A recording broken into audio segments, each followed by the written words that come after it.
1 Samuel pasalnya yang ke-16. Berfirmanlah Tuhan kepada Samuel, berapa lama lagi engkau berduka cita karena Saul? Bukankah ia telah kutolak sebagai raja atas Israel? Isilah tabung tandukmu dengan minyak dan pergilah. Aku mengutus engkau kepada Isai, orang Betlehem itu, sebab di antara anak-anaknya telah kupilih seorang raja bagiku. Tetapi Samuel berkata, bagaimana mungkin aku pergi? Jika Saul mendengarnya, ia akan membunuh aku.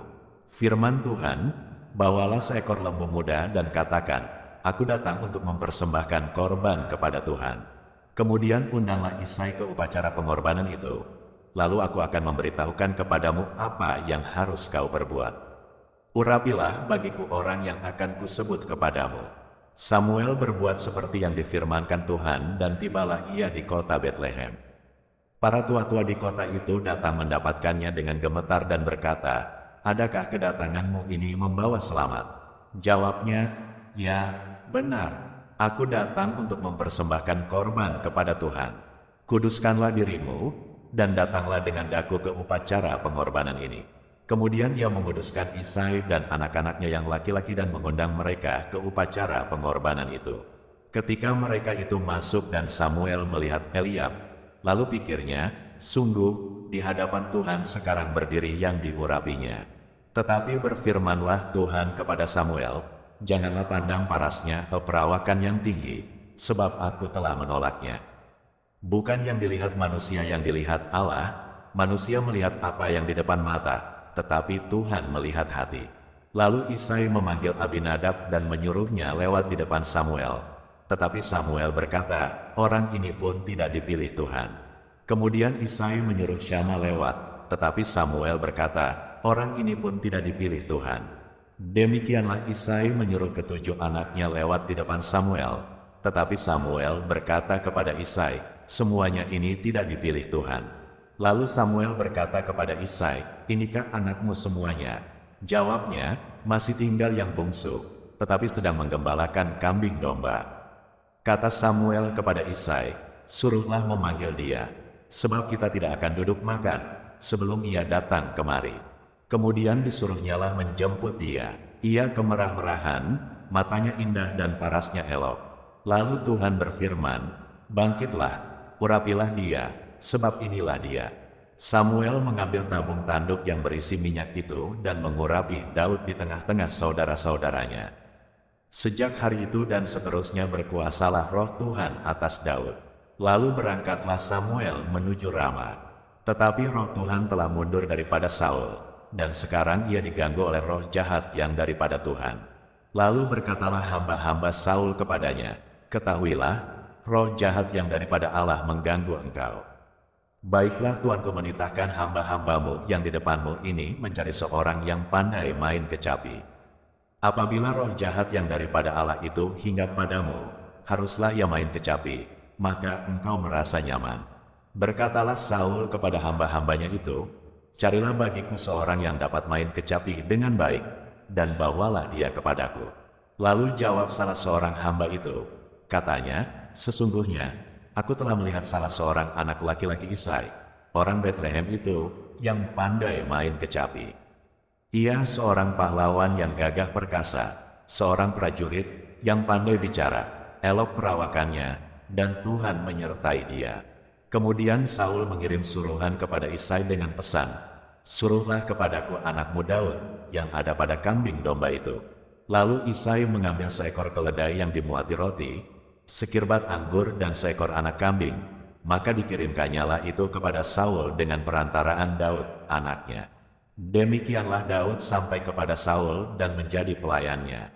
Saul sangat mengasihinya, dan ia menjadi pembawa senjatanya. Sebab itu Saul menyuruh orang kepada Isai mengatakan, biarkanlah Daud tetap menjadi pelayanku, sebab aku suka kepadanya. Dan setiap kali apabila roh yang daripada Allah itu hingga pada Saul, maka Daud mengambil kecapi dan memainkannya. Saul merasa lega dan nyaman, dan roh yang jahat itu undur daripadanya. 1 Samuel pasalnya yang ke-17. Orang Filistin mengumpulkan tentaranya untuk berperang. Mereka berkumpul di Soho yang di tanah Yehuda dan berkemah antara Soho dan Azeka di Efes Damim. Saul dan orang-orang Israel juga berkumpul dan berkemah di lembah Tarbantin. Mereka mengatur barisan perangnya berhadapan dengan orang Filistin. Orang Filistin berdiri di bukit sebelah sini dan orang Israel berdiri di bukit sebelah sana, dan lembah ada di antara mereka. Lalu tampillah keluar seorang pendekar dari tentara orang Filistin. Namanya Goliat dari Gat. Tingginya 6 hasta sejengkal. Ketopong tembaga ada di kepalanya, dan ia memakai baju zirah yang bersisik. Berat baju zirah ini 5.000 shikal tembaga. Dia memakai penutup kaki dari tembaga, dan di bahunya ia memanggul lembing tembaga. Gagan tombaknya seperti pesa tukang tenun, dan mata tombaknya itu 600 shikal besi beratnya. Dan seorang pembawa perisai berjalan di depannya.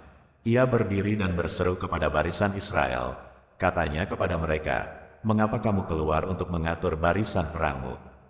Bukankah aku seorang Filistin dan kamu adalah hamba Saul?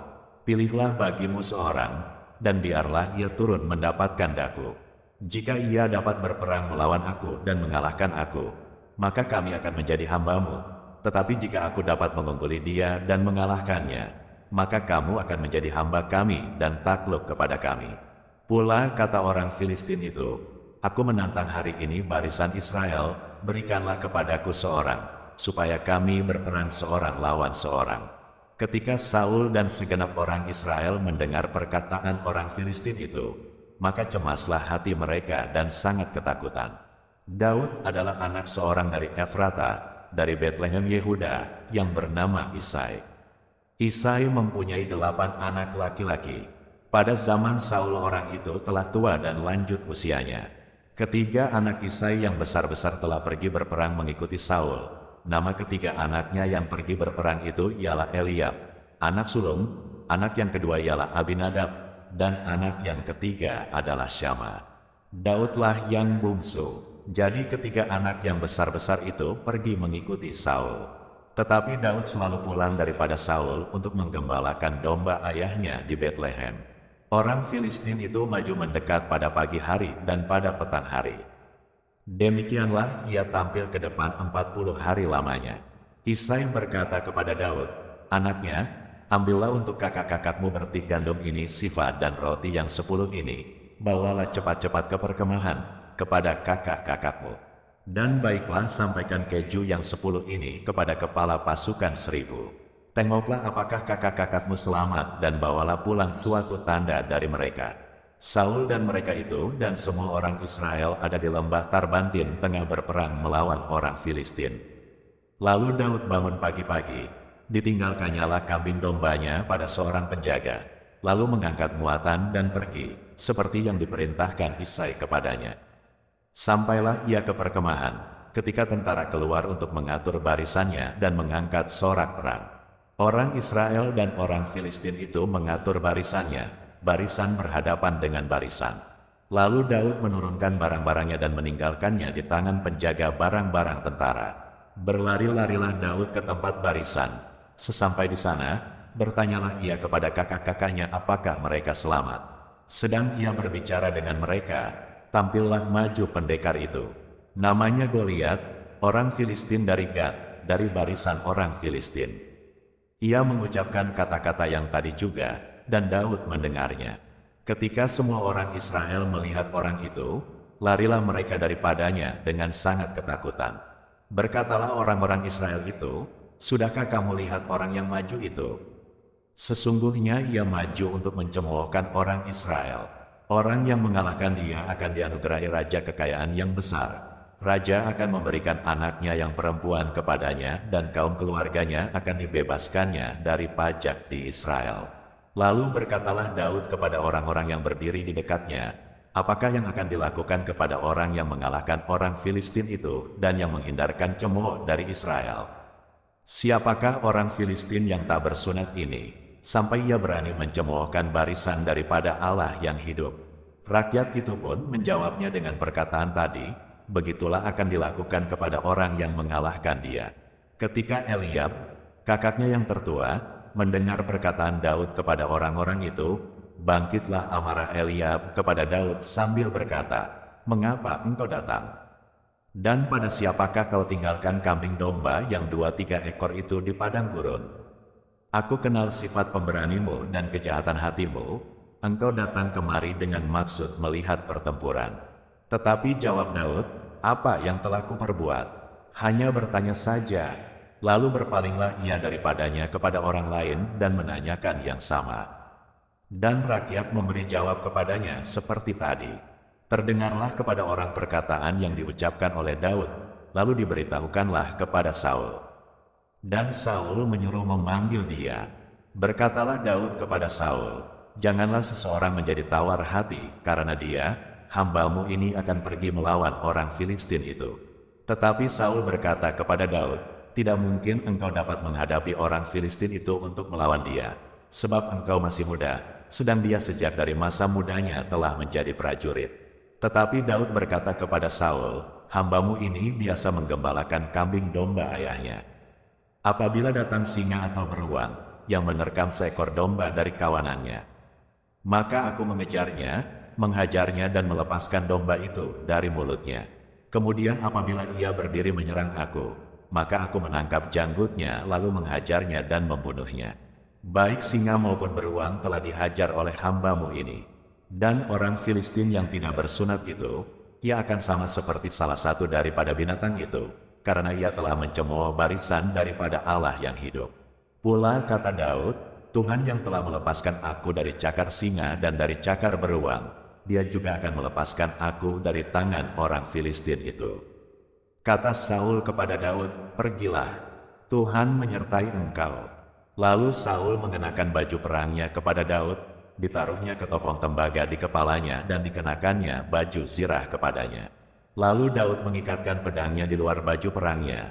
Kemudian ia berikhtiar berjalan, sebab belum pernah dicobanya. Maka berkatalah Daud kepada Saul, aku tidak dapat berjalan dengan memakai ini, sebab belum pernah aku mencobanya. Kemudian ia menanggalkannya. Lalu Daud mengambil tongkatnya di tangannya, dipilihnya dari dasar sungai 5 batu yang licin dan ditaruhnya dalam kantung gembala yang dibawanya, yakni tempat batu-batu, sedang umbannya dipegangnya di tangannya. Demikianlah ia mendekati orang Filistin itu. Orang Filistin itu kian dekat menghampiri Daud dan di depannya orang yang membawa perisainya. Ketika orang Filistin itu menunjukkan pandangnya ke arah Daud serta melihat dia, dihinanya Daud itu karena ia masih muda, kemerah-merahan dan elok parasnya. Orang Filistin itu berkata kepada Daud, anjingkah aku, maka engkau mendatangi aku dengan tongkat. Lalu demi para allahnya, orang Filistin itu mengutuki Daud. Pula orang Filistin itu berkata kepada Daud, hadapilah aku, maka aku akan memberikan dagingmu kepada burung-burung di udara dan kepada binatang-binatang di padang. Tetapi Daud berkata kepada orang Filistin itu, engkau mendatangi aku dengan pedang dan tombak dan lembing, tetapi aku mendatangi engkau dengan nama Tuhan semesta alam, Allah segala barisan Israel yang kau tantang itu. Hari ini juga Tuhan akan menyerahkan engkau ke dalam tanganku dan aku akan mengalahkan engkau dan memenggal kepalamu dari tubuhmu. Hari ini juga aku akan memberikan mayatmu dan mayat tentara orang Filistin kepada burung-burung di udara dan kepada binatang-binatang liar, supaya seluruh bumi tahu bahwa Israel mempunyai Allah, dan supaya segenap jemaah ini tahu bahwa Tuhan menyelamatkan bukan dengan pedang dan bukan dengan lembing. Sebab di tangan Tuhanlah pertempuran dan ia pun menyerahkan kamu ke dalam tangan kami. Ketika orang Filistin itu bergerak maju untuk menemui Daud, maka segeralah Daud berlari ke barisan musuh untuk menemui orang Filistin itu. Lalu Daud memasukkan tangannya dalam kantungnya, diambilnyalah sebuah batu dari dalamnya, diumbannya, maka kenalah dahi orang Filistin itu, sehingga batu itu terbenam ke dalam dahinya, dan terjerumuslah ia dengan mukanya ke tanah. Demikianlah Daud mengalahkan orang Filistin itu dengan umban dan batu. Ia mengalahkan orang Filistin itu dan membunuhnya, tanpa pedang di tangan. Daud berlari mendapatkan orang Filistin itu, lalu berdiri di sebelahnya, diambilnyalah pedangnya, dihunusnya dari sarungnya, lalu menghabisi dia. Dipancungnyalah kepalanya dengan pedang itu. Ketika orang-orang Filistin melihat bahwa pahlawan mereka telah mati, maka larilah mereka. Maka bangkitlah orang-orang Israel dan Yehuda, mereka bersorak-sorak lalu mengejar orang-orang Filistin sampai dekat Gad dan sampai pintu gerbang Ekron. Dan orang-orang yang terbunuh dari orang Filistin bergelimpangan di jalan ke Saaraim, sampai Gad dan sampai Ekron. Kemudian pulanglah orang Israel dari pemburuan hebat atas orang Filistin, lalu menjarah perkemahan mereka. Dan Daud mengambil kepala orang Filistin yang dipancungnya itu dan membawanya ke Yerusalem. Tetapi senjata-senjata orang itu ditaruhnya dalam kemahnya. Ketika Saul melihat Daud pergi menemui orang Filistin itu, berkatalah ia kepada Abner, panglima tentaranya, "Anak siapakah orang muda itu?" "Abner." Jawab Abner, "Demi tuanku hidup, ya Raja, sesungguhnya aku tidak tahu." Kemudian Raja berkata, "Tanyakanlah, anak siapakah orang muda itu?" Ketika Daud kembali sesudah mengalahkan orang Filistin itu, maka Abner memanggilnya dan membawanya menghadap Saul, sedang kepala orang Filistin itu masih ada di tangannya. Kata Saul kepadanya, "Anak siapakah engkau, ya orang muda?"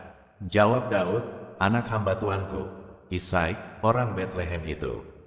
1 Samuel pasalnya yang ke-18. Ketika Daud habis berbicara dengan Saul, berpadulah jiwa Yonatan dengan jiwa Daud, dan Yonatan mengasihi dia seperti jiwanya sendiri. Pada hari itu Saul membawa dia dan tidak membiarkannya pulang ke rumah ayahnya.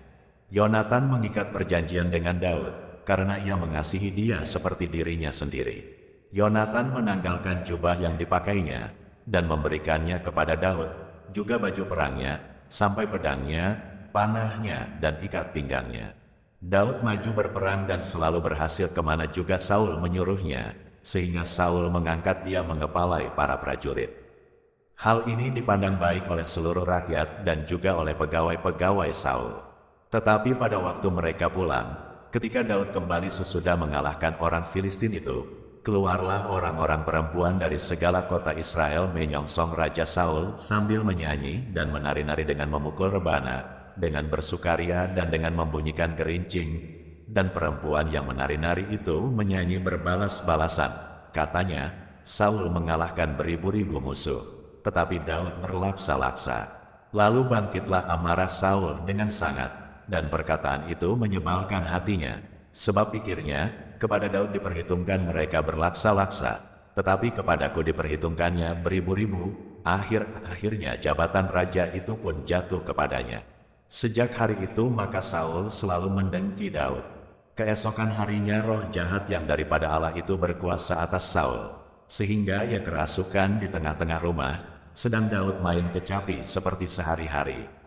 Adapun Saul ada tombak di tangannya. Saul melemparkan tombak itu, karena pikirnya, "Baiklah aku menancapkan Daud ke dinding." Tetapi Daud mengelakkannya sampai 2 kali. Saul menjadi takut kepada Daud, karena Tuhan menyertai Daud, sedang daripada Saul ia telah undur. Sebab itu Saul menjauhkan Daud dari dekatnya dan mengangkat dia menjadi kepala pasukan 1000. Sehingga ia berada di depan dalam segala gerakan tentara. Daud berhasil di segala perjalanannya, sebab Tuhan menyertai dia.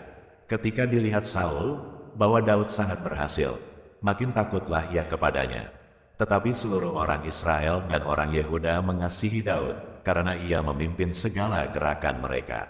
Berkatalah Saul kepada Daud, "Ini dia anakku perempuan yang tertua. Merab, dia akan kuberikan kepadamu menjadi istrimu. Hanya jadilah bagiku seorang yang gagah perkasa dan lakukanlah perang Tuhan." Sebab pikir Saul, "Janganlah tanganku memukul dia, tetapi biarlah ia dipukul oleh tangan orang Filistin." Tetapi Daud berkata kepada Saul, "Siapakah aku dan siapakah sanak saudaraku, kaum ayahku, di antara orang Israel, sehingga aku menjadi menantu raja?" Tetapi ketika tiba waktunya untuk memberikan Merab, anak Saul itu, kepada Daud, maka anak perempuan itu diberikan kepada Adriel, orang Mehola, menjadi istrinya. Tetapi Michal, anak perempuan Saul, jatuh cinta kepada Daud. Ketika hal itu diberitahukan kepada Saul, maka ia pun menyetujuinya. Sebab pikir Saul, "Baiklah Michal kuberikan kepadanya, biarlah ia menjadi jerat bagi Daud, dan biarlah tangan orang Filistin memukul dia." Lalu berkatalah Saul kepada Daud untuk kedua kalinya, "Pada hari ini engkau boleh menjadi menantuku." Lagi Saul memerintahkan kepada para pegawainya, katakanlah kepada Daud dengan diam-diam, demikian, sesungguhnya, Raja suka kepadamu dan para pegawainya mengasihi engkau. Maka sebab itu, jadilah engkau menantu raja. Lalu para pegawai Saul menyampaikan perkataan itu kepada Daud. Tetapi Daud menjawab, perkara ringankah pada pemandanganmu menjadi menantu raja? Bukankah aku seorang yang miskin dan rendah? Para pegawai Saul memberitahukan kepada raja. Katanya, demikianlah jawab yang diberi Daud. Kemudian berkatalah Saul, beginilah kamu katakan kepada Daud, Raja tidak menghendaki mas kawin selain dari 100 kulit khatan orang Filistin sebagai pembalasan kepada musuh raja. Saul bermaksud untuk menjatuhkan Daud dengan perantaraan orang Filistin. Ketika para pegawainya memberitahukan perkataan itu kepada Daud, maka setujulah Daud menjadi menantu raja. Waktunya belum genap, tetapi Daud sudah bersiap. Ia pergi dengan orang-orangnya dan menewaskan dari orang Filistin itu 200 orang serta membawa kulit khatan mereka. Dan dalam jumlah yang genap diberikan merekalah semuanya itu kepada raja, supaya Daud menjadi menantu raja. Kemudian Saul memberikan Michal, anaknya, kepadanya menjadi istrinya. Lalu mengertilah Saul dan tahulah ia, bahwa Tuhan menyertai Daud, dan bahwa seluruh orang Israel mengasihi Daud. Maka makin takutlah Saul kepada Daud. Saul tetap menjadi musuh Daud seumur hidupnya. Apabila raja-raja orang Filistin maju berperang, setiap kali mereka maju berperang, maka Daud lebih berhasil dari semua pegawai Saul, sehingga namanya sangat masyhur.